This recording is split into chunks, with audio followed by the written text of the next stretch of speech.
দুর্নীতি, অনিয়ম এবং অর্থ আত্মসাতের অভিযোগে অভিযুক্ত যুক্তরাজ্যের সাবেক মন্ত্রী ও ক্ষমতাচ্যুত প্রধানমন্ত্রী শেখ হাসিনার বোন শেখ রেহানার মেয়ে টিউলিপ সিদ্দিক পালিয়েছে।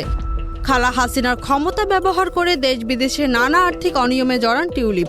দুর্নীতির জেরে ব্রিটিশ মন্ত্রীর পদ থেকে পদত্যাগ করতে হয়েছে তাকে। তার বিরুদ্ধে আদালতে অভিযোগ প্রমাণিত হলেও এখনও ধরাছোঁয়ার বাইরে রয়েছেন টিউলিপ।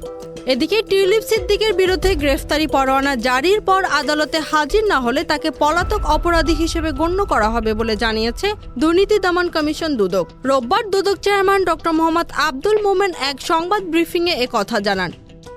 টিউলিপের বিরুদ্ধে মামলার পক্ষে যথেষ্ট প্রমাণাদি আছে উল্লেখ করে দুদক চেয়ারম্যান বলেন, নথিপত্র বিস্তারিতভাবে পর্যালোচনা করার পর পূর্ণাঙ্গ চার্জশিট তৈরি করা হয়েছে। বিষয়টি এখন আদালতের উপর নির্ভর করবে। যদি পরোয়ানা জারির পর টিউলিপ হাজির না হন তাহলে তাকে পলাতক অপরাধী হিসেবে গণ্য করা হবে। Z news, Dhaka.